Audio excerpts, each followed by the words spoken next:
Don't let them define you, kid. I was just like you once. His tall, lean frame lowered to one knee as he gently approached the little girl sitting on the edge of the weather-worn park bench. Her shoulders trembled as she stared down at her shoes frayed, faded, their soles nearly separating from the canvas. Her soft cries blended into the rustle of the autumn leaves swirling around her. Guess she can't even afford real shoes, a boy sneered as he jogged past with two others, their mocking laughter trailing behind them like exhaust fumes. Must be trash day in the park. The girl flinched but didn't respond. Her arms were folded tight around her stomach, as if shielding herself from the world. Marcus felt a familiar twist in his chest, the kind of ache he hadn't allowed himself to feel in years. He hadn't come to the park looking for anything but a brief escape from boardrooms, investors, and the choking silence of his penthouse. But here she was, this child, so small, so broken, so familiar. "Can I help with that?" he asked gently, motioning to the undone lace on her left shoe. She looked up. Her face was streaked with tears, and her eyes, those deep, intelligent brown eyes, were rimmed red. She said nothing but nodded. Slowly, he knelt beside her, fingers deftly working through the tangled lace. "I'm Marcus," he said. "What's your name?" The girl wiped her nose with the back of her sleeve. "Anna," she murmured. Marcus smiled. "Anna's a beautiful name." She gave a slight nod, then whispered, "Mom says I'm supposed to ignore people who are mean, but sometimes I wish I could disappear." The sentence hit Marcus harder than any business negotiation ever had. He stopped tying and looked up at her, eyes steady. "Anna," he said quietly, "you don't need to disappear. You need the world to finally see you for who you are. If you feel for the character, give this video a like. And comment below where you're watching from, who knows? Someone nearby might be watching too. Don't forget to subscribe to the channel for more stories like this." Suddenly, the sound of rapid footsteps broke the moment. "Get your hands off my daughter." A woman mid-30s, caramel-skinned, hair pulled back in a tight bun, rushed toward them. Her purse swung violently at her side, eyes blazing with fear and fury. "Whoa, ma'am, it's okay," Marcus said, lifting his hands instinctively, still kneeling.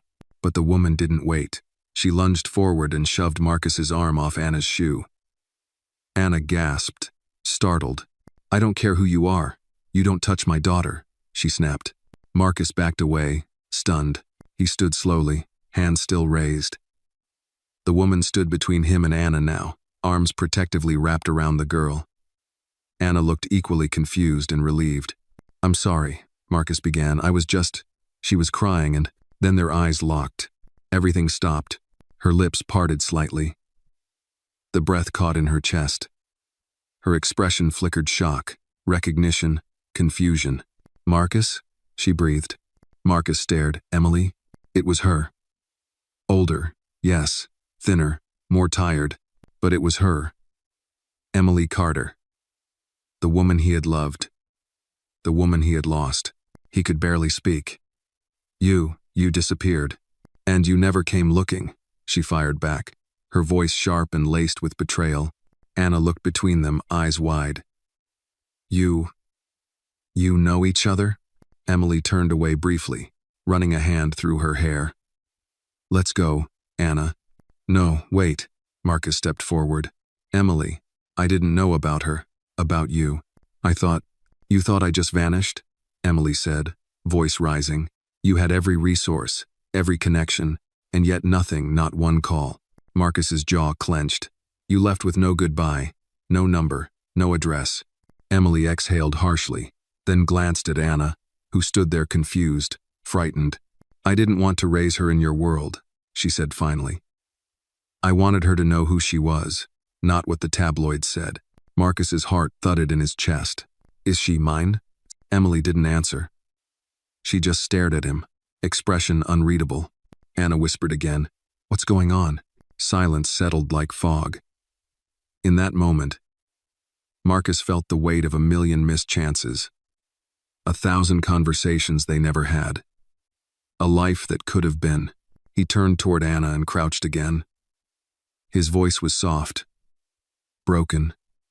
"Anna, I didn't know. I swear." But I'm here now. Emily pulled Anna close. You don't get to walk back in like nothing happened. Marcus nodded. I'm not asking for anything, except a chance to make it right. The wind picked up. The last leaves of October tumbled across the concrete path. And in the stillness, Anna reached out not with certainty, but with curiosity and touched Marcus's sleeve. Were you really just like me? She asked. Marcus met her gaze. Yeah, more than you know. He stood up, stepping back, allowing Emily to lead her away. But something had changed. Something had been unearthed, and it would not stay buried. Marcus sat motionless in the back seat of his town car, staring blankly out the tinted window as the Manhattan skyline blurred by. The city, always alive and unapologetically loud, now seemed far away, like a world he no longer belonged to. He couldn't stop replaying the scene in the park. Anna's tear-streaked face, Emily's voice, edged with steel and grief. The way their eyes had met after so many years and all that had gone unspoken between them. He had spent his adult life mastering the art of control. Deals worth billions sealed with a glance, entire companies swayed by a speech. Yet one 6-year-old girl and a woman from his past had undone all of that in less than 5 minutes. He reached into his coat pocket and pulled out a small leather notebook. It was old, worn at the corners. Inside, tucked between scribbled notes and flight itineraries, was a folded photo, faded but intact. Emily, sitting on the stoop of her Brooklyn walk-up, grinning at the camera. Her hand rested gently over a flat belly. He had never noticed it back then. Sir? James, his driver, glanced at him in the rearview mirror. Where to? Marcus hesitated. His calendar was full. Meetings, interviews, a fundraiser for the city's literacy program. But none of it seemed to matter now. Cancel the rest of the day, he said. Take me home. When he arrived at the penthouse, the silence greeted him like an old friend. He walked past the curated furniture, the abstract paintings worth more than most people's mortgages, and collapsed onto the edge of his bed. She's alive. And the child, he couldn't bring himself to say it aloud. Instead, he stared at the ceiling and remembered the day she left. It had been raining, the kind of cold spring rain that soaks through even the most expensive umbrellas. Emily had come to his office unannounced. She looked tired, worn thin, but she had smiled. I'm leaving, she'd said simply. I need to breathe. And I can't do that in your world. He had tried to stop her, of course. Asked her to stay, to wait until the next board vote, to be patient just a little longer. She had only shaken her head. I don't want our child raised behind glass, she'd murmured. But he hadn't heard that part then. Not truly. Now, he did. His phone vibrated on the nightstand. He glanced at the screen, an incoming call from Lena, his chief of staff. Marcus, she said, voice crisp. You've missed 2 calls from the foundation board. Are you all right? I'm fine, he lied. Something came up. I'll circle back tomorrow. There was a pause. Lena wasn't one to pry, but she could read between lines. If you need someone to talk to. I don't, he cut in, more sharply than intended. Then softer. Thank you. He ended the call. Later that evening, unable to sit still, Marcus returned to the park. He wore a hoodie and jeans, a soft attempt at anonymity. The bench where he'd met Anna was empty now. The leaves had gathered around it like forgotten promises. He sat and closed his eyes. The sound of children's laughter drifted from the swings. Dogs barked in the distance. A jazz saxophonist played near the fountain. Life, unbothered by personal crisis, moved forward. A pair of footsteps approached. Didn't think you'd come back. Marcus opened his eyes. Emily stood there, arms folded across her chest, face unreadable. I wasn't sure I'd see you again, he said. She sat down beside him, not too close. I shouldn't have reacted like that, she began. It just scared me, seeing you there, with her. She was crying, he said simply. I wasn't trying to intrude. Emily nodded, looking down at her hands. Anna gets picked on, a lot. She's quiet, a little different. And this neighborhood, she trailed off. Kids can be cruel, Marcus said. Especially when they think no one's watching. Emily's eyes flicked toward him. She doesn't know, not about you. Does she know her father's alive? Emily hesitated. I told her he left before she was born. That he wasn't ready. I didn't name you. I never thought you'd want to know. I didn't know, Marcus said, voice thick. Emily, if I had, I know, she interrupted softly. I know. They sat in silence for a while. Then, carefully, Marcus asked, Can I see her again? Emily looked at him, long and hard. She's not a secret. But she's not a prop, either. You want to be part of her life. You don't get to drop in when it's convenient. I'm not here for convenience, he said. I'm here because I need to know her. Then start slow, Emily replied. Maybe lunch, somewhere she feels safe. Marcus nodded. I'd like that. She stood, brushing leaves from her jeans. One more thing, he said. Why did you name her Anna? Emily turned. It was your grandmother's name, she said softly. You once told me she taught you how to tie your first shoelace. And just like that, she walked away. Marcus sat still for a long time, heart pounding against a silence that no longer felt so empty. Anna, his daughter, her name was Anna. Saturday afternoon came with the kind of clear sky that made Manhattan look almost gentle. Marcus Black stood near the edge of the Central Park Zoo playground, hands in his coat pockets, heart pacing like a man waiting for a verdict. Across the small lawn, Emily sat at a picnic table with Anna, unpacking a modest lunch. A ham sandwich wrapped in wax paper, apple slices, a bottle of juice. Anna's hair was done in neat braids now, and she wore a hand-me-down denim jacket a size too large. She looked stronger today, more centered. But Marcus still noticed how her eyes flicked around constantly, the way she held herself small, like trying not to take up space. He remembered that look. He used to wear it himself. You're early, Emily said, walking up to him. I've been early to everything that matters, Marcus replied. She looked at him for a beat, then gestured toward the table. She doesn't know you're joining us. I told her a friend wanted to meet her again. Nothing more. Marcus nodded. His throat felt tight. That's fair. Just be yourself, Emily added. She's sharp. She'll see through anything fake. I wouldn't know how to be anyone else around her, he said. And they walked together toward the table. Anna looked up as they approached, her face lighting up in cautious surprise. You came back. I said I would, Marcus said, easing down onto the bench across from her. You're not wearing the fancy coat today, she said, squinting at his hoodie. He chuckled. It's in the dry cleaner's witness protection program. Anna giggled, then offered him an apple slice. Emily raised an eyebrow, impressed. Marcus took it and bit in, savoring not the fruit but the gesture. So, he said between bites. What's on the lunch menu today? Grandma's old-school ham sandwich, Anna said. No mustard. No mayo. Just bread, meat, and survival. Marcus nodded. Classic depression, era cuisine. Anna smiled again, this time wider. The shadows under her eyes looked a little less heavy. They talked for nearly an hour. Marcus asked about her favorite books, Charlotte's Web and the BFG. He told her he loved those too when he was her age, which earned him an approving nod. When she asked what he did for work, he paused, unsure how to explain venture capitalism to a 6-year-old. He finally said, I help people build things. Like Legos? Kind of, he smiled.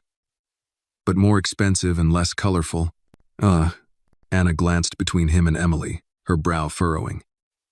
Did you two used to be friends? Emily hesitated. Marcus answered gently. Yes. A long time ago. Did you stop being friends because you were mad? Marcus looked at Emily. No, he said softly.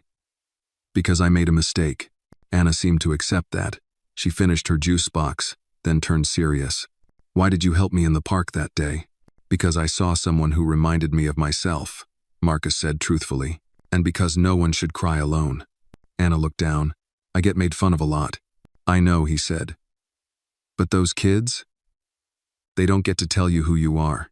Emily watched them both, arms folded tightly, like shielding herself from how fast this was moving. As they cleaned up, Anna asked, Can he come again next week? Emily glanced at Marcus, surprised. He held her gaze. Only if your mom says it's okay. Emily hesitated, then nodded slowly. 1 hour. Sunday afternoon. Huh. Anna gave a tiny fist pump. Yes. They parted ways shortly after. Marcus walked the long way back through the park, head full. The air carried the scent of roasted chestnuts from a vendor cart. Children shrieked nearby in a game of tag, and yet, in the midst of all the life around him, he felt the creeping presence of a question he couldn't silence. What if she's mine? That night, Marcus stood at the window of his penthouse, staring out at the city he had conquered. But the power that once thrilled him now felt like weight. Everything had changed since Anna said his name. He opened a drawer in his study and pulled out an envelope marked private. Inside was a swab kit. He had ordered it immediately after seeing Anna. But now he held it like it was dynamite.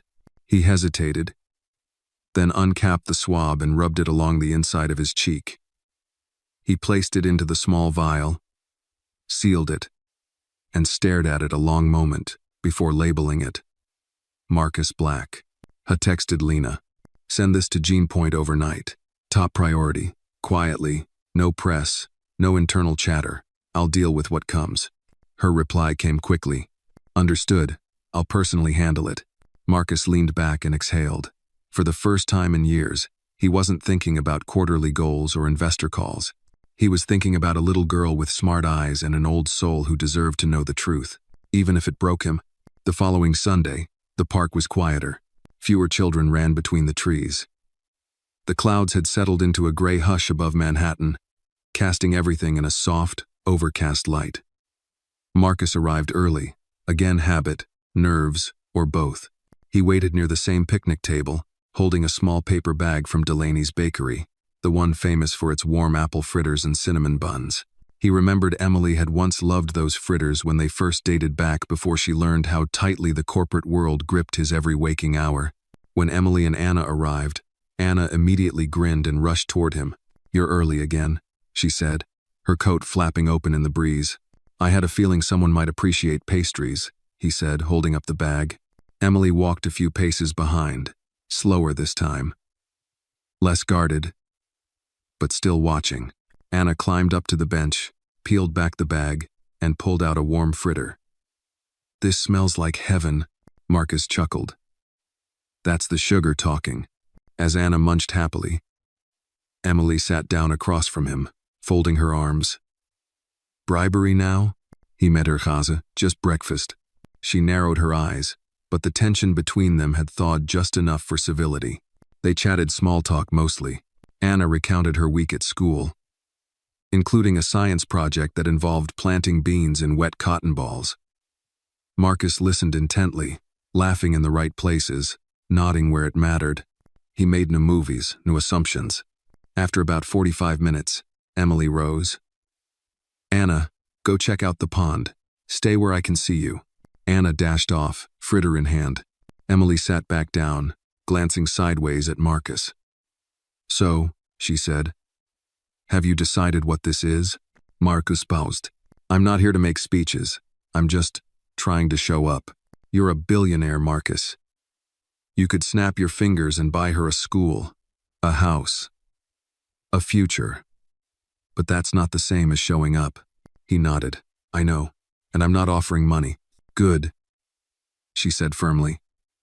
Because I don't need your guilt or your bank account. Marcus leaned forward. I'm not coming from guilt. I'm coming from loss. Emily looked away, jaw tightening.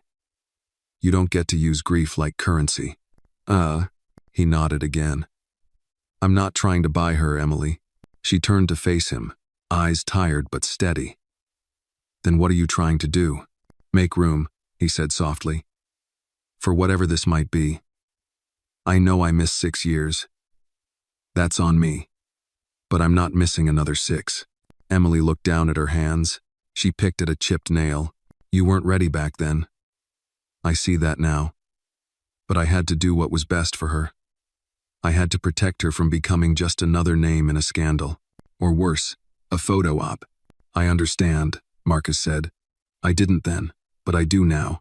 The truth was, he'd had a press team of 12, a global brand to protect, and no room for uncertainty. And Emily had known that better than anyone. I kept thinking, she said quietly, about all the ways your world could crush her. The expectations, the cameras, the whispers. Marcus sighed. I don't want to give her that world. I want to help her build her own. They sat in silence. In the distance, Anna threw bits of pastry to the ducks. Then, out of nowhere, Emily asked, Did you do it? He looked at her, surprised. The test, she clarified. DNA. Marcus hesitated, then nodded. The results come back tomorrow. Emily exhaled slowly. You know, part of me hoped you wouldn't, that maybe you'd just drift off again. He tilted his head. Is that really what you want? No, she said, almost inaudibly. But I don't want her hurt. If you're in this, you need to mean it, because she's not some side plot in your life. I do mean it, he said. Whatever the test says. I'm not walking away. They both looked out toward the pond, where Anna now crouched, trying to coax a pigeon closer with crumbs. She's like you, Marcus murmured. Quiet, observant. She sees everything. Emily nodded. And she never forgets. A long moment passed. Emily rose again. Come next week, she said. But don't bring pastries. Bring yourself. Marcus stood as well. You have my word. She looked at him, softened, and then turned to call Anna.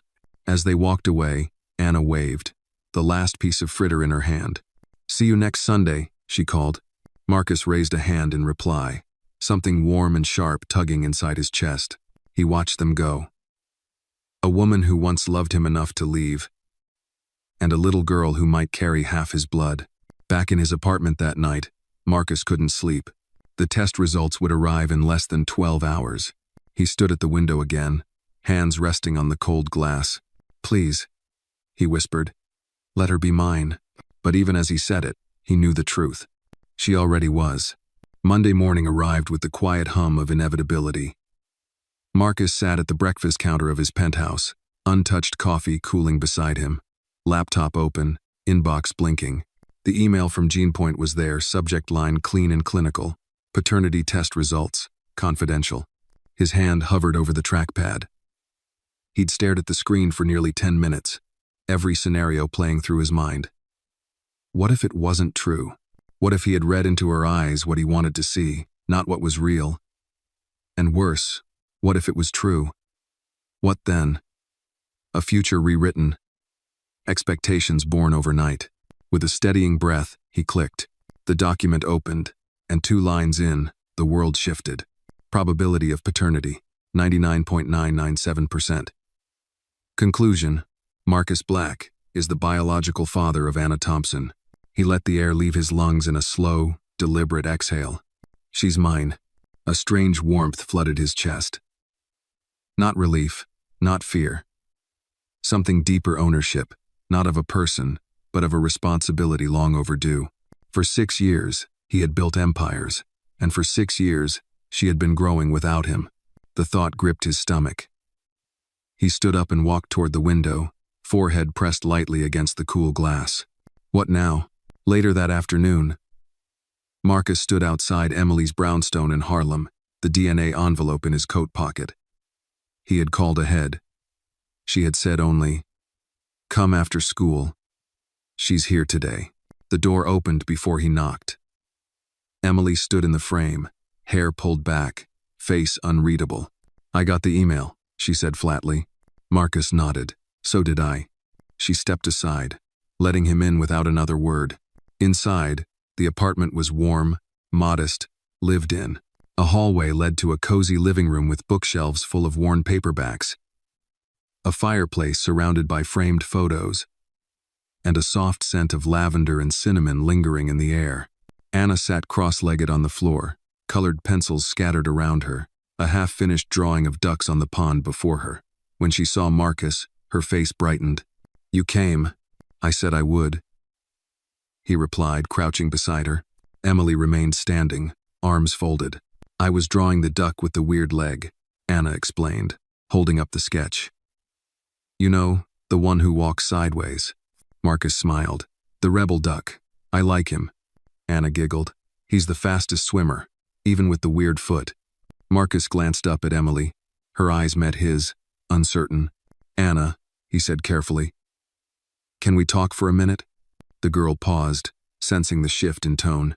She nodded and sat up straighter. Marcus took a deep breath. Do you remember when you asked if I was like you? In the park? Anna nodded slowly. Well, he said, voice softening. I found out something important. Something real. Something that matters. Her eyes widened. Like what? I hesitated. I'm your dad, Anna. Silence. The kind that fills every corner of a room. Anna blinked. You mean, like, really? For sure? Marcus nodded. We did a test, the kind grown-ups do when they want to be certain, and the answer is yes. Anna looked to her mother, whose expression had softened but still held that fierce protectiveness. Emily stepped forward and knelt beside her daughter. I wanted to wait until we were sure, she said gently. But yes, sweetie. He's your father. Anna didn't speak. Her lips parted, but no sound came. She looked between them, her eyes glistening, and then whispered, So you're not just being nice to me. You're mine? Marcus's throat tightened. He nodded. I'm yours, and you're mine. Then, with a small sob, Anna threw her arms around his neck. He caught her, holding her carefully, as if she were made of glass and memory. Emily turned away for a moment, brushing her cheek. When Anna pulled back, she looked at him with awe. Do I have your last name? No, Emily answered gently. You've always had mine. Anna frowned. Can I have both? Marcus smiled through damp eyes. If that's what you want. She nodded fiercely. I want both. Meh.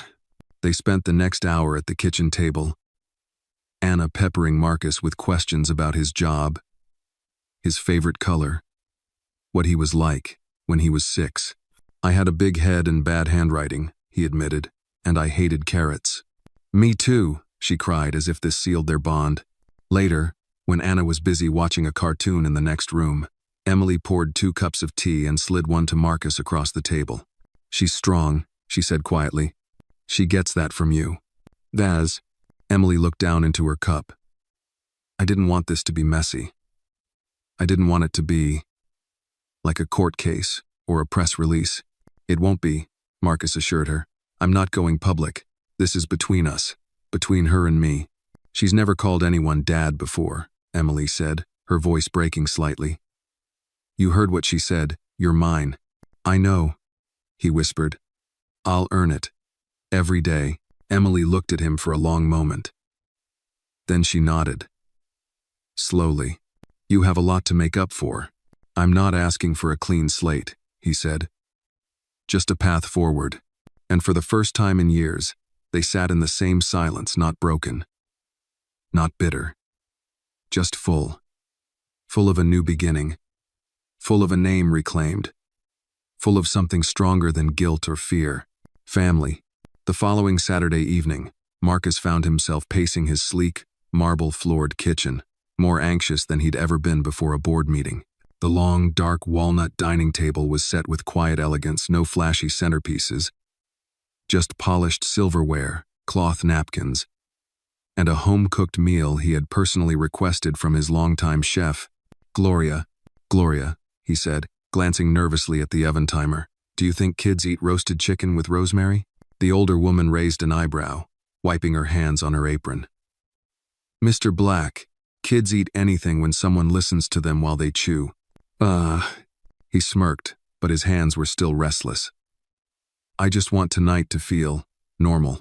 Well, she said, normal's not on the menu, but love is. That's what she'll taste. Just then, the building's private elevator chimed. Marcus turned toward the front hallway, heart thudding.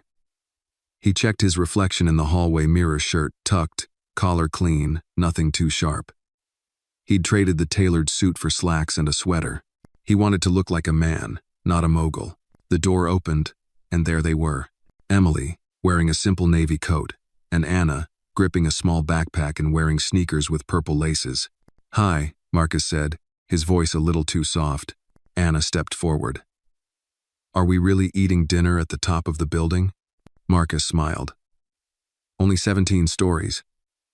You'll still be able to see the pizza guy on the street. Anna giggled and stepped inside, eyes wide as she scanned the space. It's so big. Emily offered a tight but polite smile. She's been asking about this all week. Me too, Marcus said, catching Emily's gaze for a moment longer than necessary. Anna wandered through the living room, stopping at a photo on the mantel, a black and white image of a woman in a kitchen, flour on her cheeks, laughing. Who's this? She asked. My grandmother, Marcus said, walking over. Annabelle Black. You're named after her. Anna's mouth made a perfect O. She looks funny. She was funny, he said, and tough. She used to say, you don't stir the pot unless you're ready to taste what's cooking. Anna laughed and looked up at him. I like her. Dinner was warm, real. Marcus surprised himself with how easily conversation flowed. Anna talked about a girl at school who brought cookies shaped like cats. Marcus told her he once ate a cricket in Thailand by accident. Emily listened, occasionally chiming in, sometimes just watching. But then came the test. Anna set down her fork. So, if you're my dad, what does that mean now? Marcus leaned forward, elbows on the table. It means I want to be here. I want to show up. It means I'm not going away again. Anna frowned slightly. Do I move here? Do I call you Dad now? What if I forget? He reached out, palm up. You don't have to do anything you're not ready for. We'll figure it out together. Anna studied his hand, then placed hers in it, small, warm, unsure. Emily cleared her throat. She's asked about holidays. What happens when she has two homes now? Marcus glanced at her. We'll talk about it. All three of us. No courtrooms, no lawyers, just people who love her. Anna looked up. Do you still love Mommy? The question hung in the air like a fragile ornament. Emily stiffened. Marcus blinked. I always did, he said carefully. But sometimes love alone isn't enough. People can love each other and still not stay together. Anna nodded slowly, processing it in her own 6-year-old way. But you both love me? She asked. Emily leaned in. More than anything in the world. Marcus smiled. Forever and always. Anna breathed out and smiled, then went back to her mashed potatoes as if that settled the universe. Later, after dessert, warm banana bread and vanilla ice cream, Anna curled up on the couch with a blanket and one of Marcus's old books, The Little Prince. She read quietly while Emily helped Marcus clear the table. She's adjusting better than I expected, Emily admitted, placing a glass into the sink. She's extraordinary, Marcus said. That's you. Emily turned to him. And she's curious. Determined. Sharp. That's you. They stood there, not quite touching, but close. Thank you for letting me have tonight, Marcus said. Emily looked at him, soft but firm. It's not a favor. It's her right. He nodded. Still, thank you. After a while, Emily gathered Anna's things. As they prepared to leave, Anna turned to Marcus and whispered, Can I come back next week? You never have to ask, he said. She reached up and hugged him. Not tight, not long, but real. Then she pulled back and added, Good night, Daddy. He froze. Emily froze. And for a heartbeat, the room held its breath. Marcus knelt to eye level. Good night, Anna. The elevator doors closed with a soft chime. Marcus stood there for a long time, staring at the empty space where they had just stood, the echo of a single word, Daddy, still alive in the air. The next week passed like a slow dance, every step deliberate, every breath rehearsed. Marcus adjusted his schedule around Anna's school hours, declining interviews, delaying meetings. His world, once dictated by shareholder demands, now revolved around spelling tests and bedtime stories. He showed up every Wednesday afternoon to walk Anna home with Emily.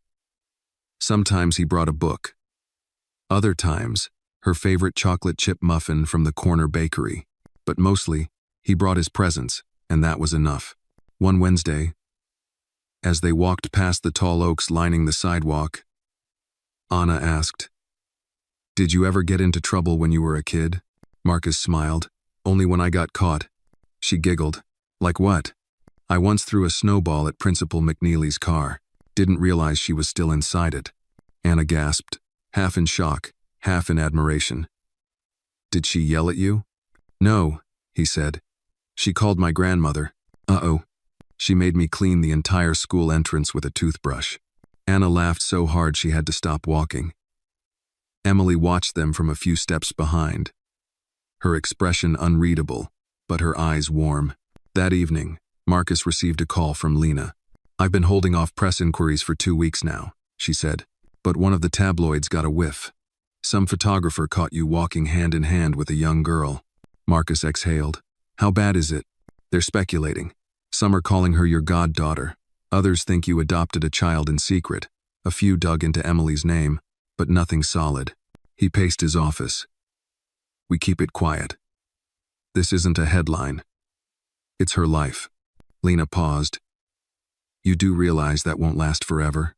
I know, he said, but while we have time, we protect her. The next morning, at Anna's school, things started to unravel. Marcus had arrived early to surprise her for lunch. He carried a paper bag with grilled cheese and tomato soup from her favorite diner. But when he reached the school's office, he saw Emily already there, standing stiffly near the front desk, arms crossed tightly, lips pressed thin. Principal Harper, a balding man in his 50s with a tie that never quite sat right, was murmuring to her in hushed tones. When Marcus entered, Emily turned sharply. Her eyes were burning. What happened? He asked. Emily's voice was cold. Someone left a note in Anna's cubby. Marcus stiffened. What kind of note? Principal Harper cleared his throat awkwardly. A comment. About her family. A crude one. Emily pulled a crumpled paper from her purse and handed it to Marcus. He read it once, then again. It was written in a child's messy scrawl, but unmistakably cruel. Your daddy's rich, but your skin still looks like dirt. The words hit like a gut punch. Marcus felt his jaw tighten, his breath shorten. Who wrote this? We're looking into it, Harper said quickly. We don't tolerate bullying. Marcus cut him off. Do you tolerate racism? The principal blinked. Of course not. Then don't use soft words. Call it what it is. Emily stepped between them. We're taking her home for the day. Marcus nodded. I'll handle the press. You handle Anna. Back at the apartment, Anna sat quietly on the couch, cradling a stuffed bear, not touching her sandwich. Her eyes, once full of light, now looked dulled like a switch had been flipped. I thought I was special, she whispered. Marcus knelt beside her. You are, they said. Even if you're my dad, I don't belong. Because I don't look like you. His heart cracked. You're perfect, he said, placing a hand over hers. You belong because you're you. And no one gets to decide your worth based on skin. She looked down. Then why did it hurt so much? Because words can bruise, he said. But they don't define. You define you. Emily stood in the doorway, watching them. She walked over and sat beside Anna, wrapping her arms around her daughter. Baby, she said gently. You come from strength. You've got your grandmother's heart, your dad's fire, and your own voice, and we're going to teach you how to use it. Anna leaned into her mother, silent but steadier. That night, after Anna fell asleep on the couch, Marcus and Emily sat on the balcony. The city spread before them in twinkling lights. She's going to face more of this, Emily said quietly. It won't be the last time. I know, Marcus replied. And she's going to need more than muffins and bedtime stories. He looked at her. Then I'll give her everything I didn't have. Courage, truth, a seat at every table. Emily exhaled, long and heavy. I'm scared. So am I, he admitted. But not of them. I'm scared of not being enough for her. Emily turned to face him. Then don't disappear. Be present. Be loud. Not just in boardrooms, Marcus. In her room. He nodded, solemn. Every step of the way. Inside, Anna stirred, murmuring in her sleep. Marcus looked through the glass at her small form beneath the blanket and whispered to the night. No one gets to write her story but us. It was a crisp Saturday morning when Marcus took Anna by the hand and led her into a building most children never entered. They stepped through the glass doors of Black & Finch Holdings, his corporate headquarters, the sleek marble lobby gleaming beneath the sunlight streaming in. Employees passing through froze as they noticed their boss, not in a suit, but in jeans and a black hoodie, holding the hand of a young girl with braided hair and sparkly sneakers. Anna clutched a small notebook under her arm, her eyes wide as she took in the high ceilings, the quiet hum of escalators, and the enormous steel sculpture twisting through the center atrium. "Do people work here every day?" she asked. "5 days a week." Marcus replied with a smile. "Unless they work with the Australians, then it feels like 8. She giggled, bouncing slightly with each step. "Are we going to your office?" "Yes," he said. "But first, I want to show you something." He led her to the executive wing, past a row of frosted glass doors labeled with titles: Coup, Legal Affairs, Investment Strategy. They stopped before a door at the very end. The gold letters across the glass read, Marcus Black, CEO. He crouched beside her. "See that name?" She nodded. "It's yours. Soon, it won't be the only one." Anna's eyebrows lifted. "What do you mean?" He stood and opened the door. Inside was a massive office with floor-to-ceiling windows overlooking the skyline. The walls were lined with shelves of books, photos from charity missions abroad, and awards he never mentioned. But today, the only thing that mattered sat on the corner of his desk, a black leather chair child, sized. Anna blinked. "Is that for me?" Marcus walked over and gently pulled it back. "Come here." She walked slowly, cautiously, and sat down. Her feet didn't touch the floor, but her hands gripped the armrests like a queen assuming her throne. "I want you to know," Marcus said, kneeling beside her again. "This place isn't just mine anymore. One day, if you want it, it can be yours too. You don't have to run a company, but I want you to know that everything I've built, every room, every board, every table has a seat waiting for you." Anna looked around, then whispered, "Even if I'm still little?" He smiled. "Especially because you are. Because little girls become big voices." She looked down at her notebook, opened it, and showed him a drawing, 2 people holding hands on a bridge, with the words written in a wobbly scrawl. "Me and Dad. Not scared anymore." He swallowed hard, throat tight. "That's the best thing I've ever seen." Later, as they walked back through the building, employees turned to watch. One woman, a longtime receptionist named Kira, whispered, "Is that?" Lena, who stood by the elevator, answered without hesitation. "Yes, that's Anna Black." Marcus heard it, and something clicked into place. Not Marcus's daughter, not just Emily's child, not a secret, not a headline. Anna Black. They rode the elevator down, side by side. And as the doors opened to the lobby, Anna asked, "Can I come back next weekend?" He smiled. "We'll make it a tradition." That evening, back at Emily's apartment, Anna sat cross-legged on the floor, retelling every detail of her day while coloring in her sketchpad. Emily watched from the kitchen, mixing salad while sneaking glances. "He said I can be the boss one day," Anna beamed. "Did he now?" Emily said, raising an eyebrow. "Yup, and I got my own chair." Emily walked over and knelt beside her daughter. "Do you want to be the boss one day?" Anna paused, tapping her pencil to her lip. "Maybe. Or a vet, or a painter, or a duck trainer." Emily laughed. "That's quite a list." Anna shrugged. "He said I don't have to decide now, just that I always have a seat." Emily's heart softened. "That sounds like something a good father would say." Anna tilted her head. "Mom, you're okay with it, right? Me being his kid?" Emily nodded slowly. "Sweetheart, you've always been his kid, whether I wanted it or not. But now, I'm starting to believe maybe he's ready to be yours too." Anna leaned into her mother's arms. "I think I'm ready." Later that night, after Anna had fallen asleep, Emily stood by the window, sipping tea, when her phone buzzed. A message from Marcus. "Thank you for today, for trusting me, for letting her in." She typed back. She didn't need permission. She's always been yours. But she needed proof. "Today, you gave her that." A pause. Then another message. "I want to make it official. I want to add my name to hers legally.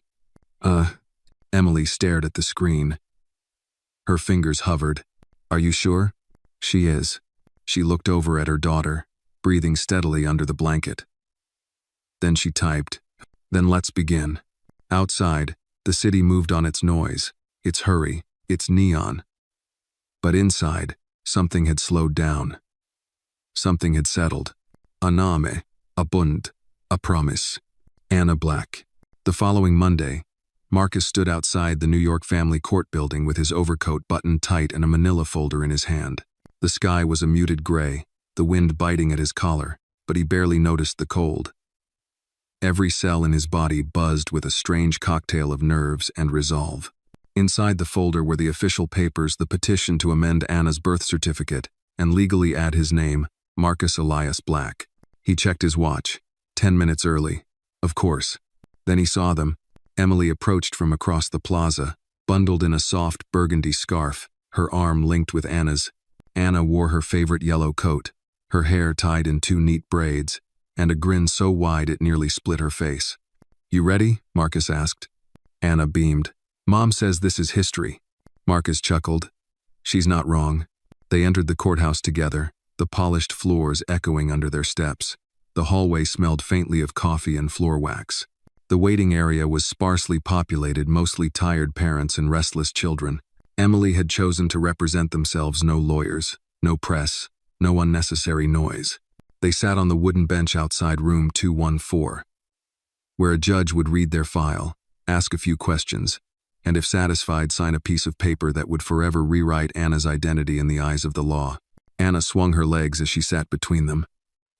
"What if the judge says no?" Emily smiled softly. "Then we go back in with louder voices." Marcus leaned in. "But we won't need to. The truth is loud enough." The door creaked open. A clerk poked his head out. "Black Thompson family?" They stood and walked in. The hearing room was small and unadorned. A single wooden desk faced the bench where a female judge in her 60s sat with half-moon glasses and a no-nonsense demeanor. "Good morning," she said, scanning the file. "I'm Judge Penelope Kravitz. You're here for a name addition and recognition of paternity." "Yes, Your Honor," Emily said calmly. The judge looked over the rim of her glasses. "Mr. Black." A bit of a high-profile petitioner. Marcus offered a polite nod. "Yes, ma'am, but today, I'm just a father." Judge Kravitz smiled faintly at that. "Miss Anna, do you know why you're here?" Anna nodded, hands folded neatly. "So, my name can match my heart." The judge's brow lifted. "And what does your heart say?" "That he's my dad," Anna said, pointing to Marcus. "And I want the world to know." The judge leaned back, touched by the simplicity. "Well, Miss Anna, the world listens to people who speak from the heart."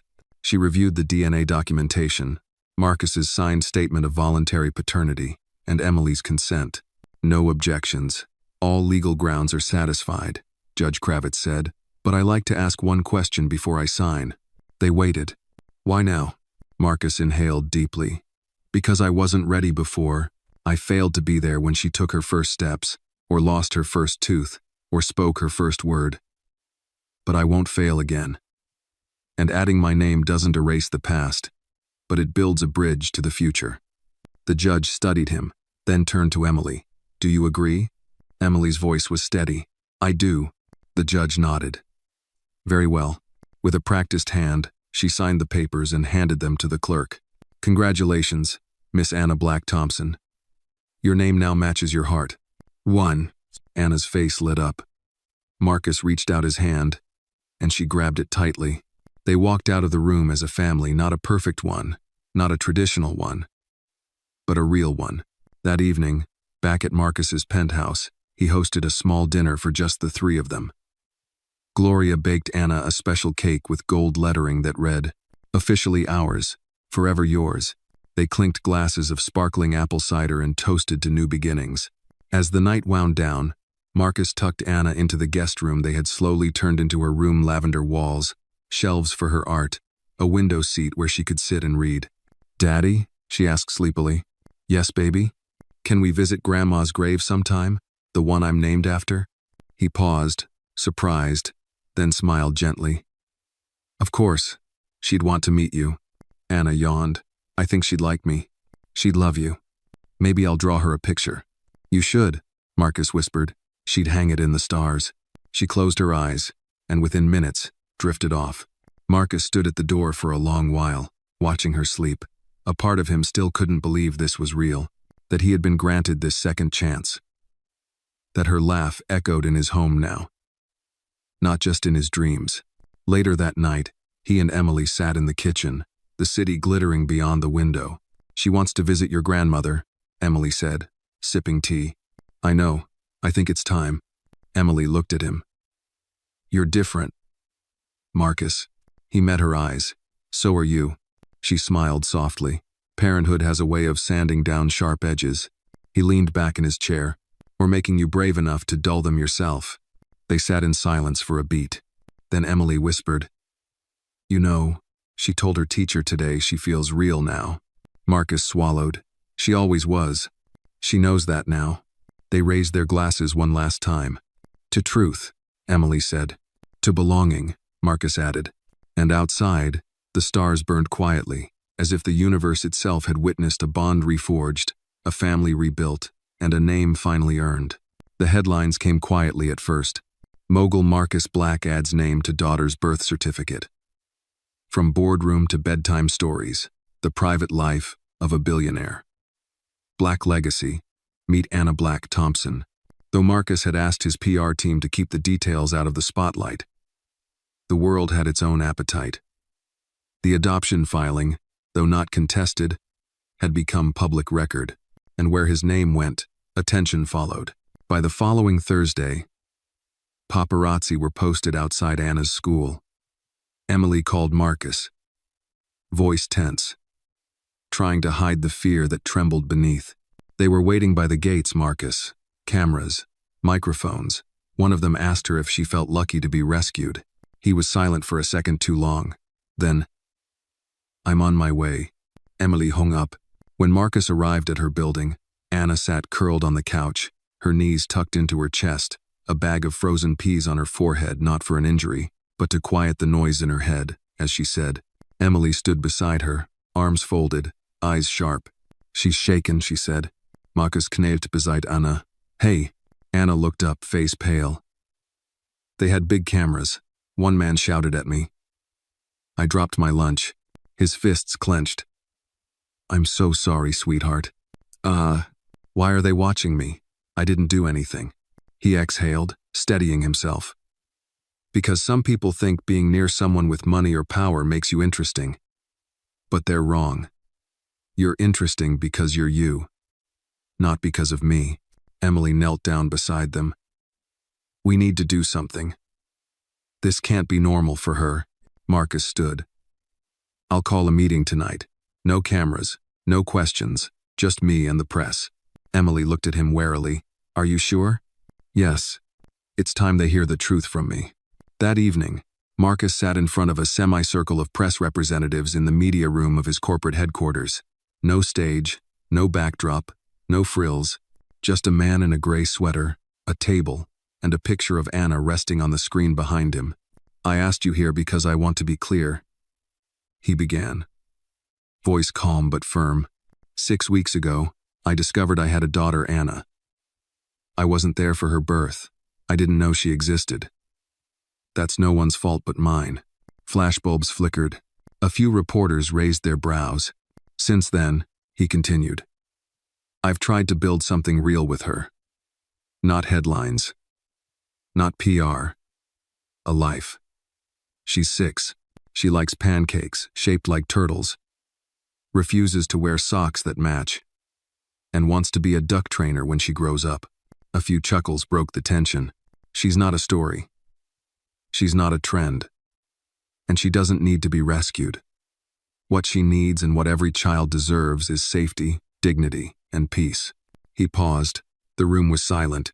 I'm asking no. I'm demanding that you respect her childhood. You can write what you want about me. My business. My suits. My love life. But leave her out of it. She is not for sale. She is not content. She is my daughter. A beat. Then a wave of hands went up. Marcus pointed to one woman. Yes? Is she legally your daughter now? She always was, he said. Now the paperwork agrees. Another hand. Do you plan to bring her into your business? If she wants, he said, or not. My job is to build doors. Her job is to decide which ones to walk through. After 10 minutes, he stood. That's all. Thank you. As he exited the room, Lena fell into step beside him. That was the most human I've ever seen you. He glanced at her. I'm not interested in being anything else anymore. Back home, Emily and Anna were watching from the couch. Anna had her knees drawn up again, clutching her stuffed bear. As the last words echoed from the television screen, she looked at her mom. He said, I'm not for sale, she murmured. Emily brushed a braid from her face. Because you're priceless. Anna looked down. Do you think they'll stop now? Emily pulled her close. Maybe not all at once, but they'll think twice. Anna laid her head on her mother's shoulder. I just want to go to school and draw pictures. I know, baby, Emily whispered. And you will. 2 days later, Anna returned to school with Marcus by her side. They walked through the gate without incident, but whispers trailed them. That's the girl. Is that really him? She's so lucky. Anna heard every word. Inside the classroom, her teacher, Miss Delaney, welcomed her with a warm smile. We missed you, Anna. Anna nodded shyly and sat at her desk. A boy 2 rows behind her leaned over to whisper something. But Miss Delaney caught it. No whispers today, she said sharply. Only kindness. Anna looked down at her notebook. She began to draw a bridge again, but this time, there were 2 figures, not just her and her dad. Her mom was there too, and behind them, a crowd of tiny faces watching from a distance. Some were smiling, some weren't, but none were close enough to matter. She titled the picture, Us. Outside, Marcus waited by the school gate, hands in his coat pockets.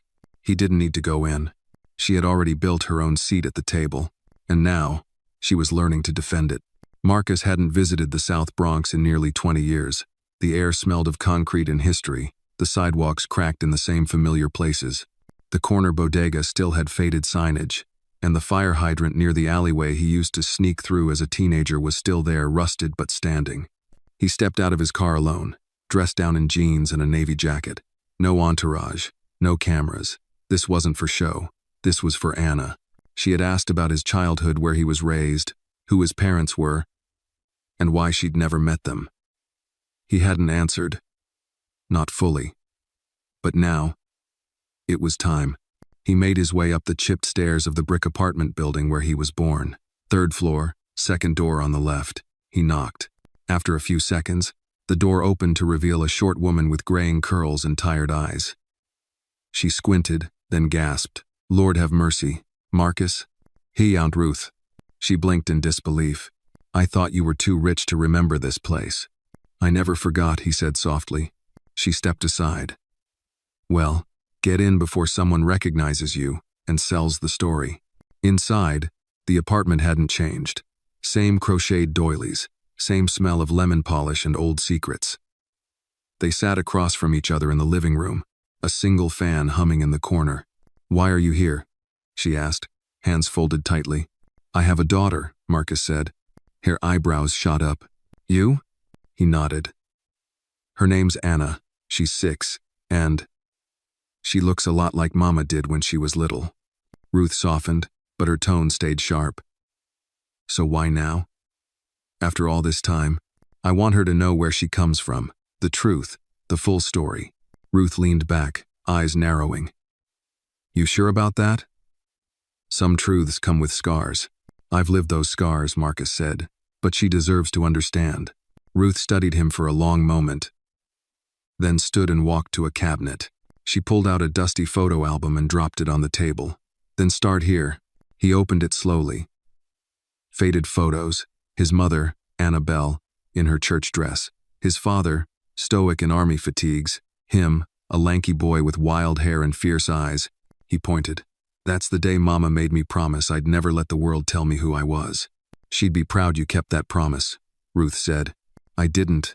Not always, he admitted. But Anna, she's helping me remember. Ruth looked at him carefully. You're doing right by her? I'm trying. Every day. She smiled faintly. Then maybe you did better than you thought. As he stood to leave, she handed him the album. Take it. Let her see her roots. Back at the penthouse, Anna was working on a new school project, My Family Tree. She sat at the dining table, crayons scattered around her, construction paper half folded into shapes. When Marcus returned, he placed the photo album in front of her. Her eyes widened. What's this? Your family, he said. The part of the tree I haven't told you about yet. She opened the first page, her little fingers tracing the images. Is this your mom? Yep, that's your great-grandma Annabelle. You were named after her. Anna smiled. She looks brave. She was, Marcus said. She worked 2 jobs, raised me alone, and never let anyone tell her what her boy couldn't become. Anna turned the pages slowly. Is this you with the big glasses? He laughed. Unfortunately, they went through the album together, moment by moment. Marcus told her about nights sleeping near the radiator, days dodging trouble on the block, and how it felt to win his first scholarship and know there was a way out. But I never came back, he whispered. Until now. Anna tilted her head. Why not? I was afraid the world I left behind would make me small again. She touched his hand. You're not small, you're my dad. He smiled through the ache in his chest. Later that night, after Anna had gone to sleep, Marcus found Emily on the balcony, sipping chamomile tea. She's already asleep? She asked. Out cold, he said. Too many crayons. Emily laughed. Then she noticed the photo album in his hand. You went back. He nodded. I needed to. She looked at him with quiet respect. What did you find? My aunt. Memories. Ghosts. Emily paused. And peace? Marcus thought for a long moment. Not yet, but I'm closer. They stood side by side. The city below them glittering like 1,000 dreams. For the first time in a long while, Marcus felt like a man bridging 2 worlds, the boy who survived, and the father who now built. I want to take Anna there, he said, to show her. She's ready, Emily replied. And so are you. He looked at her, full of something quiet and strong. Thank you. For never making me prove myself with words. Just actions. Emily's voice was low. You're doing the hardest work there is, Marcus. Becoming. And inside, in a room filled with paper leaves and colored roots, Anna's family tree slowly took shape branch by branch, name by name. Proof that no matter where you start, you can always grow toward the light. The knock came on a quiet Sunday morning. Marcus had just finished flipping pancakes, his hair still slightly damp from a rushed shower. Emily sat at the kitchen island sipping coffee, while Anna colored beside her, tongue poking out slightly in concentration. 3 firm knocks. Not frantic, not tentativa, just deliberate. He wiped his hands and opened the door. Standing there was a tall man in his late 60s, dressed in a pressed charcoal overcoat. His skin was weathered, his posture straight. But it was the eyes, those steely gray eyes, that stopped Marcus cold. Marcus Elias Black, the man said with a voice like gravel and thunder. It's been a long time. Marcus took a step back, his breath catching in his throat. Dad? Emily stood from the counter, immediately alert. Anna looked up, confused, watching the energy shift in the room like animals sensing a storm. You're supposed to be dead, Marcus said, barely above a whisper. John Black raised a brow. Not quite. Just gone. Huh. Marcus didn't know whether to slam the door or fall into the man's arms. Instead, he stepped aside. Come in. Emily ushered Anna toward her room. Why don't we go finish your castle drawing, sweetheart? But who's? Anna started, but Emily gently guided her out, closing the hallway door behind them. John took in the space. The modern art. The clean lines. The family photos. You've done well, he said simply. Marcus folded his arms. That's a hell of an understatement for someone who disappeared for 30 years. John sat without being invited. I didn't disappear. I left. Big difference. You left your wife, your son, your life. I left a battlefield, John said, and I wasn't strong enough to fight anymore. Marcus clenched his jaw. She begged you to stay. She cried herself to sleep every night. She worked herself to death so I could eat. I know. You know? John nodded, his voice now soft. I watched from a distance. I sent money when I could. Marcus shook his head. Coward's charity. Silence fell heavy between them. John leaned forward. I'm not here to ask for forgiveness. Good, Marcus shot back, because I don't have any to give. But I'm here, John continued, because I saw the news. The girl. The name. And I wouldn't let another black child grow up without knowing where she came from. Marcus stiffened. You don't get to speak her name. Humbly. Her name is Anna, John said evenly. Named after your mother. And I came because maybe, just maybe, she deserves better than the silence we gave you. Marcus opened his mouth, then closed it. John stood slowly. I want to meet her. Not today. Not even this month. But someday. You tell her the truth. All of it. I'll wait. He turned to go, then paused at the door. I was a coward. I ran from responsibility. From pain. From myself. But I see you now raising her with courage I never had. He looked Marcus in the eyes. She's lucky, not because you're rich, but because you stayed. Then he was gone. That night, after Anna had fallen asleep, Marcus stood in the kitchen staring out at the skyline. Emily joined him, wrapping her arms around his waist from behind. You okay? He took a long breath. That was my father. She said nothing at first, just held him. I hated him, Marcus whispered. I built my entire identity on not being him, but now he's back. Emily said gently, just like that, and I don't know what to do with it. Emily pressed her cheek against his back. You let the truth live where it belongs. In the open, not hidden in your bones. He turned to face her. Do I tell her? Emily looked at him firmly. She's your daughter. But she's her own story. Don't let it start with a lie. The next morning, Marcus sat beside Anna at the breakfast table as she munched her cereal. He waited until her spoon clinked softly into the bowl. Sweetheart, he said. Can I tell you something kind of hard? Anna looked up with wide eyes. Am I in trouble? He smiled. Not even close. She leaned in. My dad, your grandfather, he came to visit yesterday. Anna blinked. I have another grandpa. Marcus nodded. You do. His name is John. He left when I was a little boy, and I haven't seen him since before you were born. Why'd he leave? Marcus exhaled. Because he was scared. He didn't know how to be a dad. And instead of trying, he ran. Anna tilted her head. Like hide and seek? He chuckled sadly. Sort of. But it wasn't a game. She was quiet, thinking. Then, is he nice? I don't know yet, Marcus admitted. But he says he wants to meet you someday. Do you want that? He hesitated. I'm not sure. But I want you to choose. When you're ready. Anna looked down at her bowl, swirling the milk with her spoon. Then she whispered, Can I draw him first? Marcus smiled, tears pressing behind his eyes. That's a beautiful place to start. And in that moment, the legacy of absence began to crumble brick by silent brick, replaced by something new. Something chosen. Something honest.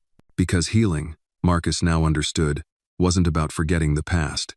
It was about telling it without shame, and letting love rewrite what silence tried to erase. The auditorium lights dimmed as the last of the parents took their seats. It was Family Heritage Week at Anna's elementary school, a tradition where each child presented a story, photo, or object representing their family's journey.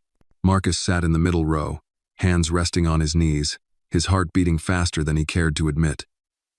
Emily sat beside him, her hand gently resting on his, calm but watchful.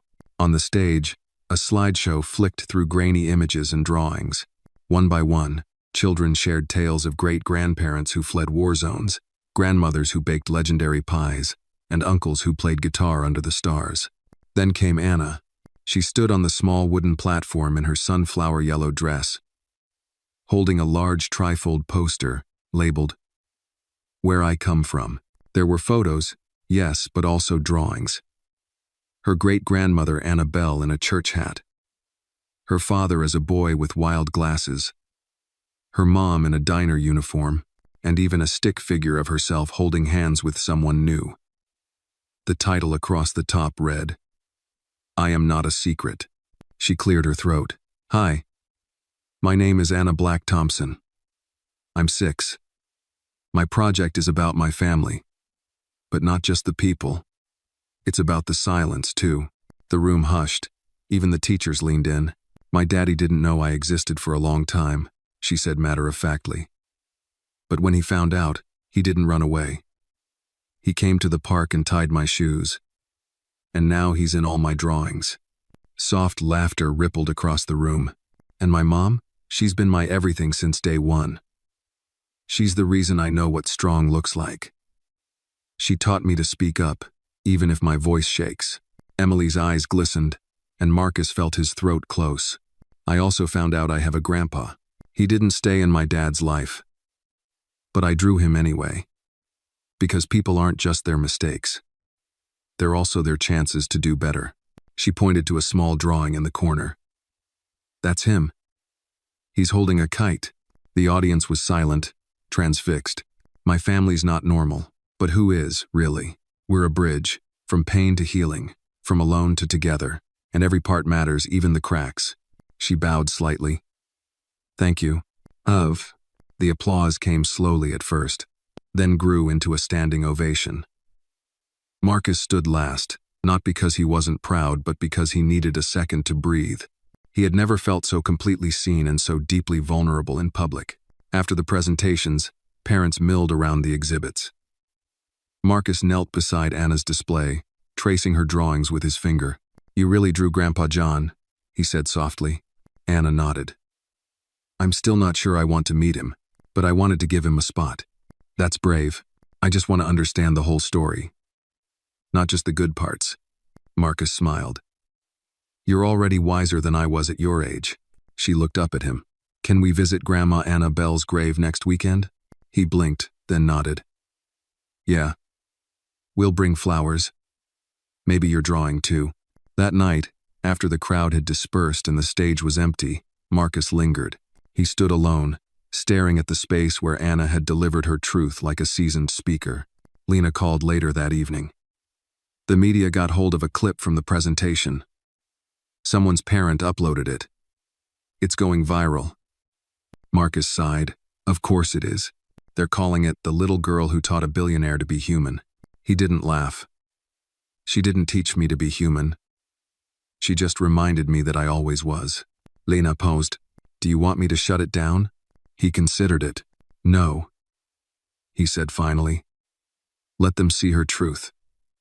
It's stronger than any spin." Emily joined him on the balcony, watching the city lights flicker beneath them. "She was incredible today." "She was herself," Marcus replied. "And that was enough." "You know," Emily said, "there's something powerful about not being ashamed of where you come from." He nodded slowly. "I used to bury my past. Now she paints it in watercolor." They stood together for a long while, letting the breeze fill the silence. "She said we're a bridge," Marcus murmured. Emily glanced at him. "So let's keep building." Inside, Anna slept soundly, her poster tucked beneath her bed like a treasure map. And in that small home high above the city, history was no longer a shadow, it was a lantern, lighting the way forward. On a rainy Wednesday afternoon, Marcus found himself alone in the study. The windows blurred with soft drizzles, the city reduced to a watercolor of lights and gray. He sat at the large mahogany desk, a cup of untouched coffee beside him, and a box, an old taped-up box he hadn't seen in years, open in front of him. It was from his childhood. Emily had found it in the back of a storage unit he hadn't visited since college. Most of it was junk old cassette tapes, torn notebooks, a rusted harmonica, but at the bottom was a bundle of letters, yellowed with time and bound with string. They were addressed to John Black, his father. But the return address was always the same. Marcus E. Black, 3rd floor, apartment 2B. He hadn't remembered writing so many.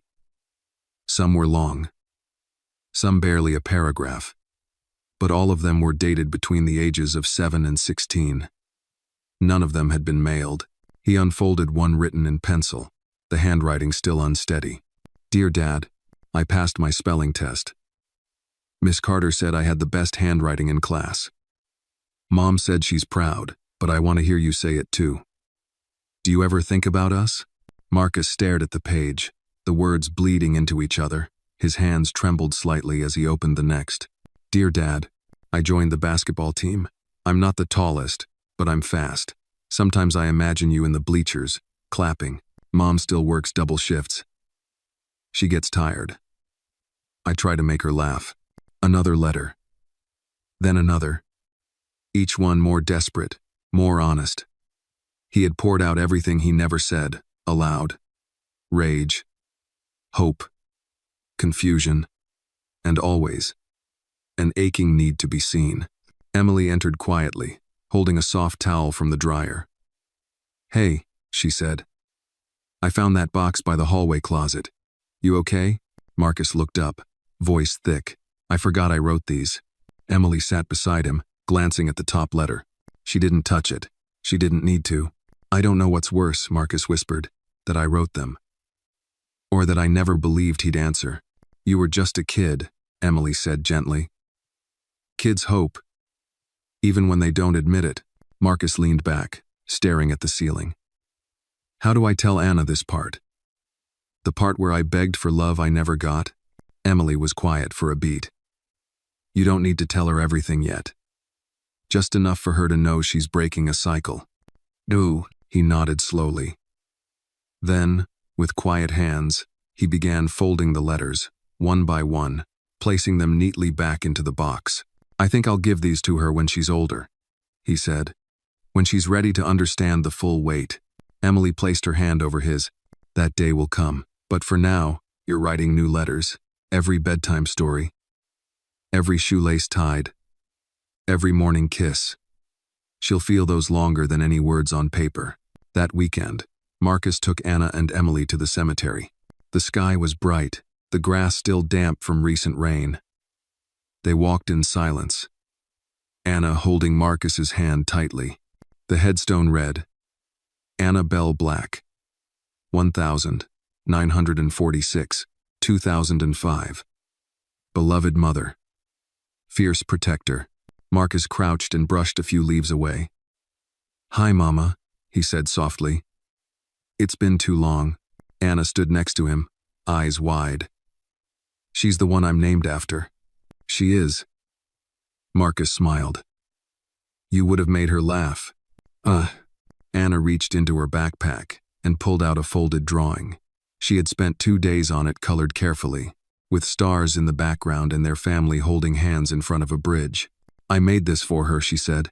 Marcus watched as she placed it at the base of the headstone, weighing it down with a small stone. I think she'd like it, Anna whispered. She would have framed it, Marcus said, eyes glassy.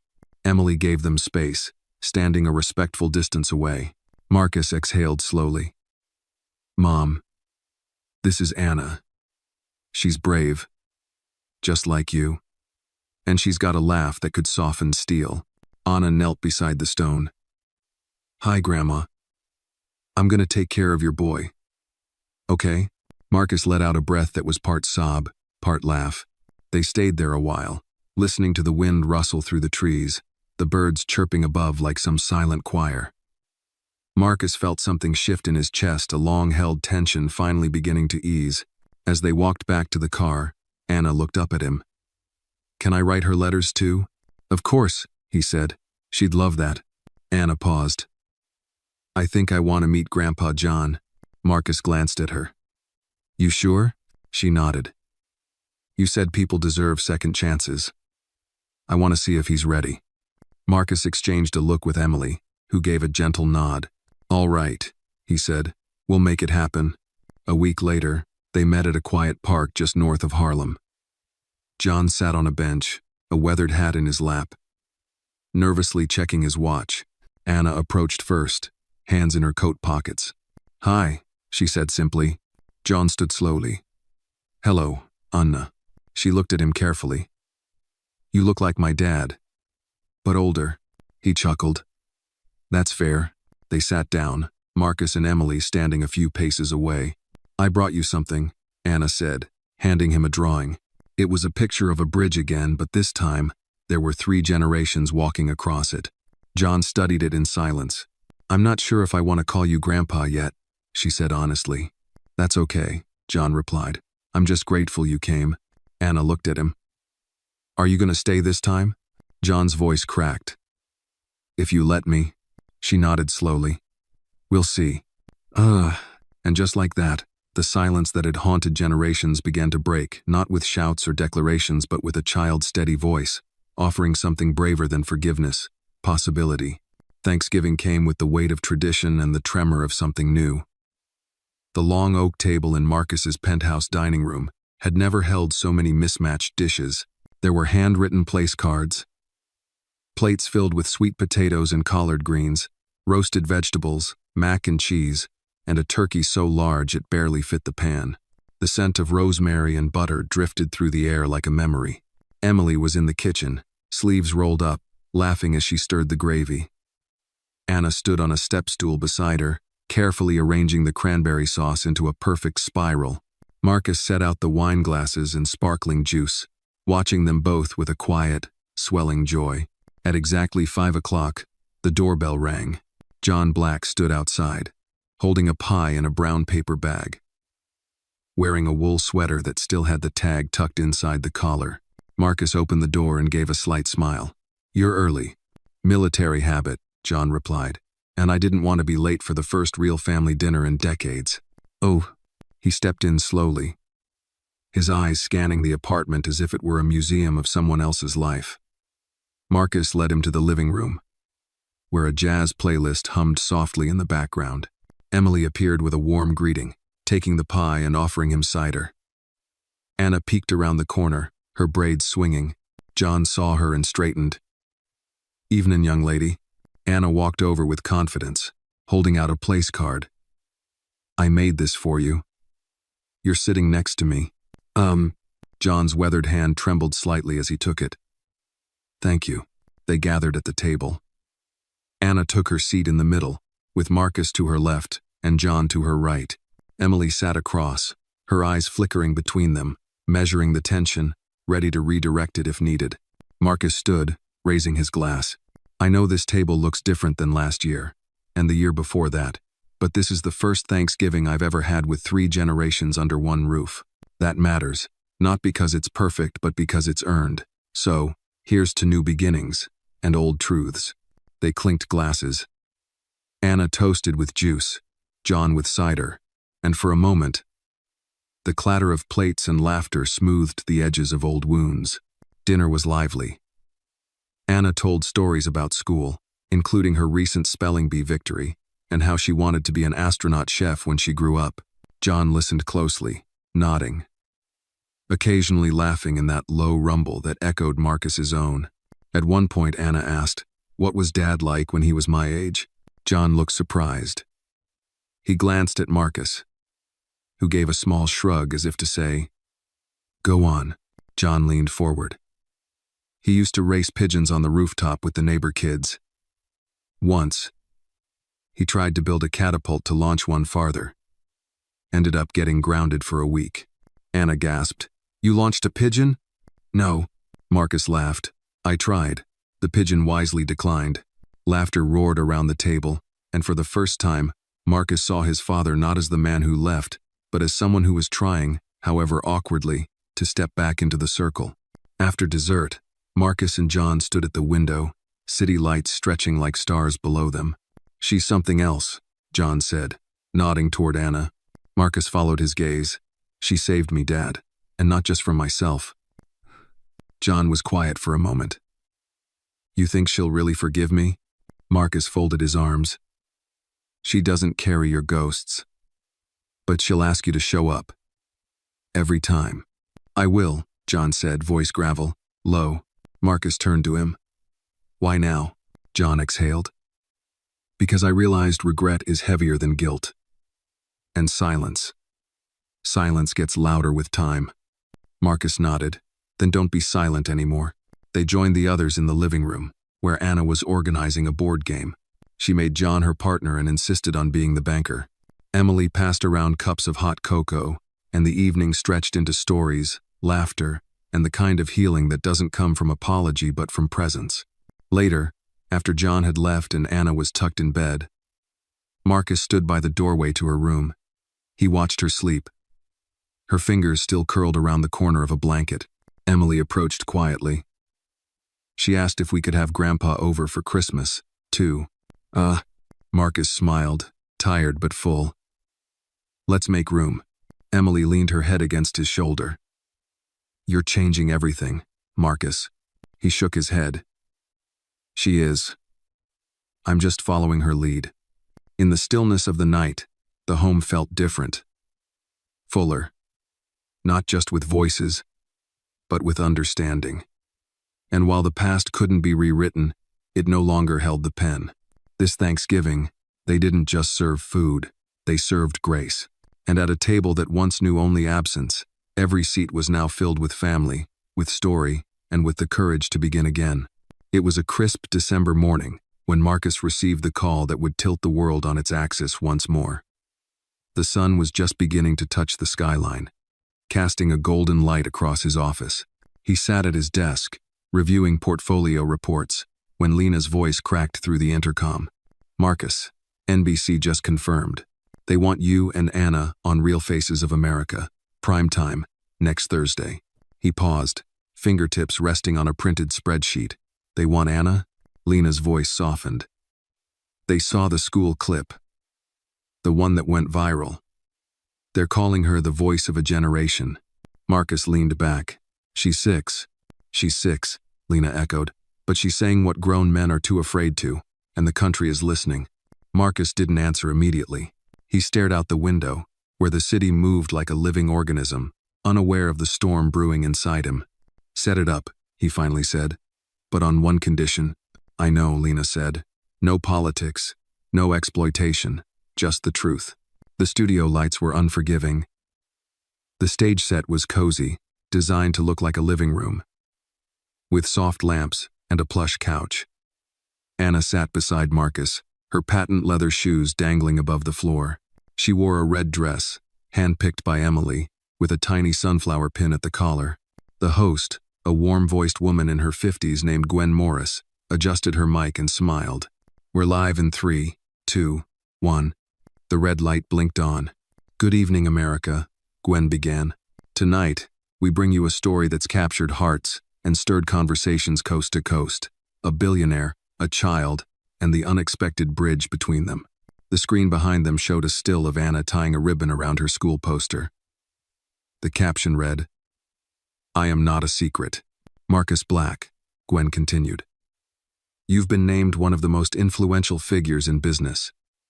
Yet none of your IPOs made headlines the way your story with Anna has. What made you step out of the boardroom and into this little girl's life?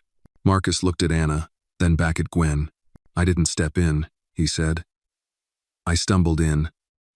But once I saw her sitting alone, crying in that park, I couldn't look away. And when did you find out she was your daughter? A few weeks after we met, he replied. There were questions, then answers, painful ones, but also beautiful ones. Gwen turned to Anna. And you, Miss Anna, how did it feel to learn your dad was someone famous? Anna shrugged. He wasn't famous to me. He was just the guy who tied my shoes and made the mean kids go away. The audience chuckled, charmed. What do you love most about your dad? Gwen asked. Anna thought for a moment. He listens. Like, really listens. And he doesn't lie to me even when it's stuff I don't want to hear. Marcus blinked rapidly, hiding the emotion creeping into his chest. And what's the hardest part? Gwen asked gently. Anna's voice softened. That he wasn't there when I was little, but he's here now. That's what matters. The camera zoomed in slightly. Gwen looked at Marcus. Mr. Black, what do you say to other men who've walked away from their children? He took a breath. I say, stop running. There's no corner of success that can shelter you from the silence of your child not knowing your voice. And there's no shame in showing up late, only in not showing up at all. There was a stillness in the studio that couldn't be edited out. Gwen turned to the camera. Sometimes, family finds its way back, not through perfection, but through persistence. As the segment wrapped, the audience erupted in gentle applause. Off air, Gwen leaned in and whispered, That was brave. And important. Thank you. Marcus nodded. Thank her, he said, nodding to Anna. After the interview aired, Marcus's phone didn't stop buzzing for 3 days. Messages from colleagues, politicians, activists, and strangers flooded in. But one call came that caught him entirely off guard. It was from Harlem Unity Charter School. They wanted Marcus and Anna to visit and speak to a classroom of kids whose fathers were incarcerated or absent. They said Anna's words had sparked something. They were calling it the Bridge Project, a new mentorship program. Marcus wasn't sure he was ready, but Anna said, "They need to know it's okay to be scared, and to keep trying anyway." So they went. Inside the modest gym-turned-assembly hall, 20 kids sat in folding chairs. Some slouched, some crossed their arms. All wore that look Marcus remembered from his own childhood. "Don't expect me to trust you." Marcus didn't bring a speech. He didn't bring a slideshow. He just brought Anna, who stood beside him with quiet fire in her eyes. He spoke about shame, about mistakes, about courage being less about bold moves and more about showing up. Again and again, Anna stepped forward, hands in her coat pockets. "My dad missed some big stuff," she said honestly, "like my first steps, or when I lost my first tooth. But he's here now. And now we're writing new stories." One boy in the back, no older than 10, raised his hand. "Is it too late for my dad?" Anna looked at him, then at Marcus. Then she said, "It's never too late to start the story you want to read." When they left the school that day, Marcus felt something shift again, not just in the kids they met, but in himself. He was no longer just a father or a CEO. He was a bridge builder, and every step forward was laying down a plank toward redemption, toward truth, and toward a future where children weren't defined by who left them, but by who came back. Winter began to fade in New York. The ice thawed from the sidewalks, and the city shook itself free of the cold with a buzz of early spring. But inside Marcus, something remained frozen, something he hadn't yet confronted, not even with Emily, not even with Anna. It had to do with his father. The bridge was built, yes, and they had shared meals and photos and even tentative laughter. But there was one thing still missing, something Marcus could not name until it finally arrived. It happened on a quiet Sunday afternoon. Marcus had taken Anna uptown to the community center, where she had started volunteering to read books to younger kids. She was radiant as ever, curled in a beanbag chair with a circle of toddlers hanging on her every word. Marcus smiled, proud. She was more than he had ever dreamed, part fire, part light. John Black was waiting outside when they returned. He stood beside Marcus's building, his hat pulled low, hands in the pockets of his overcoat. Something about his posture told Marcus this wasn't just a drop-in. They rode the elevator in silence. Anna was humming a tune under her breath, one she'd learned from Emily's old vinyl collection. When the doors opened, John turned to Marcus. "Can we talk?" he asked, nodding toward the rooftop deck. Marcus hesitated, then nodded. "Emily, can you take Anna inside?" "Of course," she said gently, taking Anna's hand. Up on the roof, the wind carried the scent of rain. John leaned against the railing, his eyes scanning the skyline. For a long time, neither spoke. Finally, John said, "You ever wonder why I left?" Marcus folded his arms. "Every damn day." John nodded slowly. "I was 23. Your mother was the strongest woman I ever knew. But I was weak, and scared, and full of anger I didn't understand. I thought I'd ruin you both." Marcus stared at him. "You did." John swallowed hard. "I know. And every year that passed, I thought about picking up the phone. But the longer I waited, the heavier it got. Until it just felt impossible." Marcus's jaw tightened. "But it wasn't impossible, was it? You just didn't want to face what you left behind." John turned, eyes red. "You're right. There's no excuse. I failed you. But I came back because I don't want to fail her, too." Marcus exhaled. "She's not your redemption story. She's not your second chance to rewrite my childhood." "Might go." "I know," John said. "But she's my family. And you are, too." The wind paused, as if waiting. "I've made peace with the fact that you may never forgive me," John said quietly. but I needed you to hear me say it. I'm sorry, Marcus. I'm sorry for leaving, for missing your birthdays, for not being the man you needed." Marcus looked away, then back. His voice was low. "I wrote you letters, you know, dozens. I never mailed them. I didn't even believe in the mailbox." John blinked. "I wish I could read them." Marcus shook his head. "Number, they weren't for you. They were for me, for the boy who needed to scream."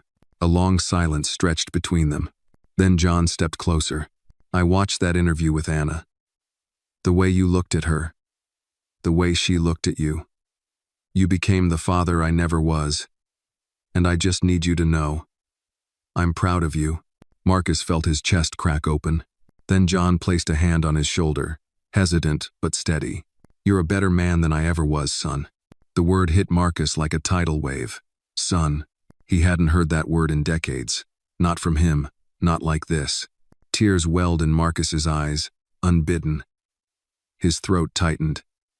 And in that quiet moment, the wall he had spent a lifetime building around his heart began to crumble. He didn't speak, he just nodded. And for the first time, he let his father pull him into an embrace. That night, as the family gathered around a simple dinner of chicken, stew, and biscuits, Marcus sat beside John with a new ease. Anna was animated, telling a story about a boy who'd burped during her reading circle and made everyone laugh so hard they fell over. Emily smiled, watching them. There was light in the room now that hadn't been there before, soft and true.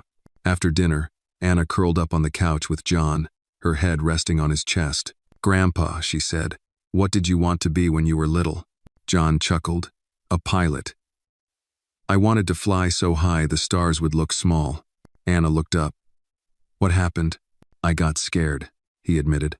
"Didn't think I was good enough, so I stopped dreaming." Anna reached up and touched his face. "You don't have to stop anymore." John kissed her forehead. "You're right."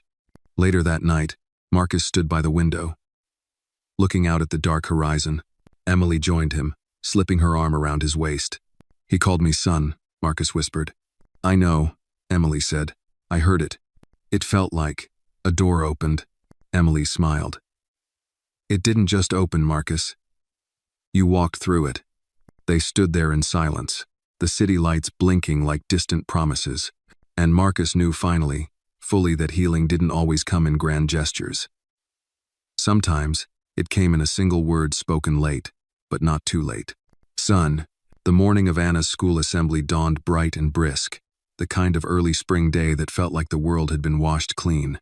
The air carried a bite, but the sun was generous, and the sky stretched wide with promise.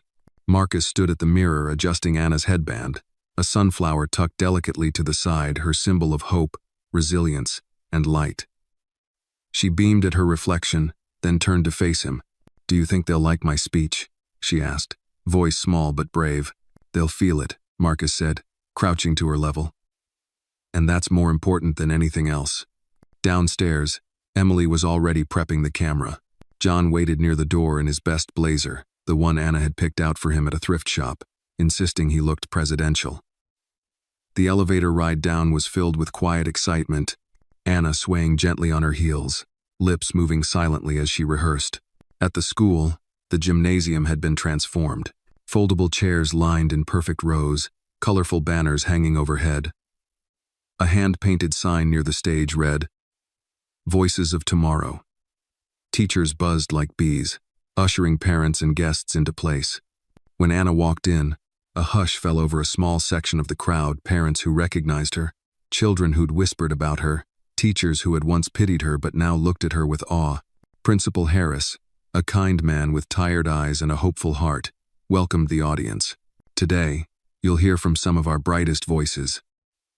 These children remind us of the world we can build not just with books and grades but with courage." Anna was second to speak. The first was a boy named Leo, who told a heartfelt story about rescuing a stray dog. Then the stage was hers. She walked up, her red shoes clicking softly against the polished wood floor. She reached the microphone, adjusted it, and took a breath. "My name is Anna Black.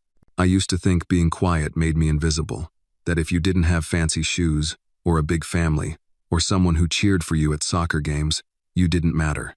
But I was wrong. A few parents leaned forward. Marcus's heart pounded in rhythm with her words. I used to sit alone at lunch. People laughed at my shoes. They laughed when I cried. But someone saw me. He didn't laugh. He didn't ask me to stop crying. He just sat with me and tied my shoes. John blinked slowly, a tear slipping down one cheek. That man is my dad. And now I have a family. A mom who teaches me about art. A grandpa who tells the best stories. And a dad who shows up, even when it's hard. She paused, scanning the crowd. We talk a lot about heroes. But I think heroes aren't always the ones who save the day. Sometimes, they're just the ones who stay. The ones who choose to love you, even when you're not perfect. Especially then. The gymnasium was silent. I hope when you grow up, you remember this, Anna said softly. You matter, even if you feel small, even if you're scared, you matter. She stepped back. The applause didn't come right away. It crept in slowly, then built like a wave. Teachers stood. Parents wiped their eyes. Children clapped like thunder. Marcus couldn't breathe for a moment. He simply stood there, hand over his chest, eyes shining. Afterward, people crowded around Anna, hugging her, thanking her. A mother pulled Marcus aside, tears streaming. You don't know what that meant to my son, she whispered. He's been struggling. But today, he said he wants to talk again. That night, back at home, Anna sat in her room surrounded by construction paper and crayons, drawing bridges again. But this time, they had arches of gold, lined with tiny lights. People held hands across them, some with canes, some with tears, all with hearts open wide. Marcus entered quietly, holding a soft-bound book. What you drawing? A bridge, Anna said without looking up. To tomorrow. He handed her the book. The cover read, Letters Never Sent. A Journey, by Marcus Black. She opened it carefully, flipping through the pages. Her father's letters edited, framed, introduced with reflections sat side by side with photographs, sketches, and notes. It was a story not just of loss, but of finding. You wrote our story, she whispered. No, he smiled. We wrote it. They sat together for a long time, shoulder to shoulder. The way only families who've known absence can truly appreciate togetherness.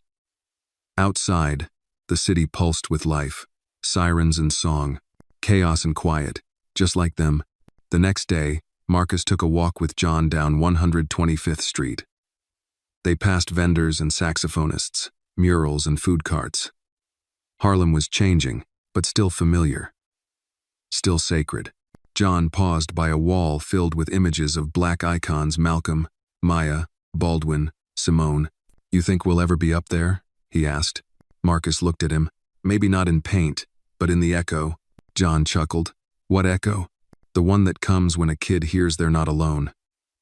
When they see a man walk back into his child's life. That echo. John nodded, eyes distant. That's a legacy I can live with. As they reached the corner, Anna ran toward them, holding a sketch pad. Grandpa, Dad, look, I drew us, on a bridge, but this time, it leads to the stars. Marcus picked her up, kissed her forehead.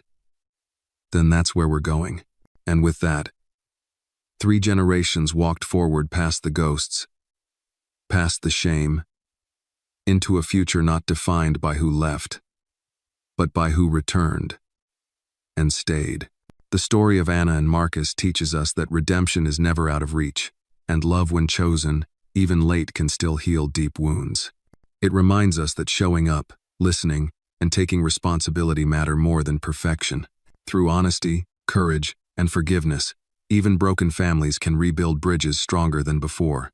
Most of all, it affirms that every child deserves to be seen, heard, and loved, not someday, but now.